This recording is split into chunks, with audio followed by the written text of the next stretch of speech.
দেশের অন্তর্বর্তীকালীন সরকারের প্রধান উপদেষ্টা ডক্টর মোহাম্মদ ইউনূসের যুক্তরাজ্য সফর নিয়ে মিশ্র প্রতিক্রিয়া দেখা দিয়েছে যুক্তরাজ্য প্রবাসী বাংলাদেশিদের মধ্যে।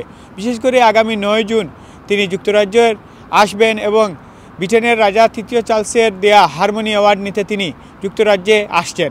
এছাড়াও তিনি বিভিন্ন সরকারি এবং যুক্তরাজ্যের প্রধানমন্ত্রী কিয়ার স্টারমারের সাথে তার বৈঠক হওয়ার কথা ছিল। তবে 10 জুন তিনি বিভিন্ন সরকারি বৈঠকের পাশাপাশি আগামী 12 জুন যুক্তরাজ্যে বসবাসরত বাংলাদেশিদের দেয়া সম্মানে তিনি একটি অনুষ্ঠানে প্রধান অতিথি হিসাবে উপস্থিত হওয়ার কথা ছিল, যেটির আয়োজক ছিলেন ব্রিটিশ বাংলাদেশি চেম্বার অফ কমার্সের ফর্মার প্রেসিডেন্ট, যেটির মূল আয়োজক ছিলেন প্রবীণ কমিউনিটি ব্যক্তিত্ব শাকির বক্ত ফারুক। ইতিমধ্যে 150 জন গেস্টকে ইনভাইটেশনও দেওয়া হয়েছিল, কিন্তু নিরাপত্তাজনিত কারণে তিনি জানিয়েছেন আগামী 12 জুনের সেই বৈঠকটি বাতিল করা হয়েছে, যেটি অনুষ্ঠিত হওয়ার কথা ছিল সেন্ট্রাল লন্ডনের ঐতিহ্যবাহী গিলহল হলে। আমরা জানতে পেরেছি মূলত যুক্তরাজ্য আওয়ামী লীগ ঘোষণা দিয়েছিল যুক্তরাজ্যে আগমন উপলক্ষে ডক্টর মোহাম্মদ ইউনূসকে তারা যে কোনো মূল্যে প্রতিহত করবে।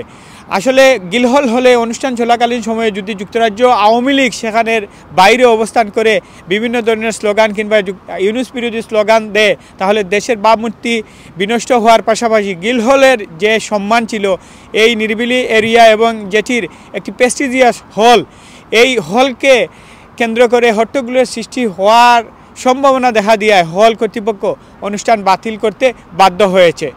তবে এই অনুষ্ঠান বাতিল হওয়া নিয়ে যুক্তরাজ্য প্রবাসী বাংলাদেশিদের মধ্যে ব্যাপক প্রতিক্রিয়া সৃষ্টি হয়েছে। বিশেষ করে যুক্তরাজ্যে যে বাংলাদেশের প্রধান উপদেষ্টা হিসেবে তিনি যুক্তরাজ্যে সফরকালে নাগরিকদের সাথে মত বিনিময়ে মিলিত হবেন এমনটা প্রত্যাশা ছিল যুক্তরাজ্যের নাগরিকদের। তারা মনে করেছিলেন দীর্ঘদিন পর একজন নিরপেক্ষ দেশপ্রেমিক প্রধান উপদেষ্টাকে পেয়ে তাদের মনের সুখ দুঃখ এবং প্রবাসীদের নানা সমস্যা প্রধান উপদেষ্টার সামনে তুলে ধরতে পারবেন, কিন্তু এটি না হওয়ায় তাদের মধ্যে ব্যাপক প্রতিক্রিয়া সৃষ্টি হয়েছে।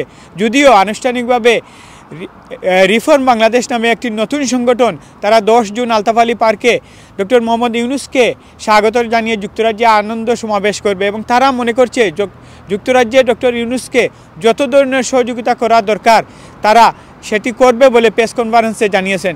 তবে আনুষ্ঠানিকভাবে বিএনপির অবস্থান কী হবে যুক্তরাজ্যে ডক্টর ইউনূসের আগমন উপলক্ষে এখনও জানা যায়নি। তবে এখনও পর্যন্ত আওয়ামী লীগ ডক্টর ইউনূসকে প্রতিহত করার ঘোষণা অব্যাহত রেখেছে এবং তারা বিভিন্ন মিডিয়ায় এ নিয়ে কড়া বক্তব্য দিচ্ছে। Faisal Mahmud, FM news, London.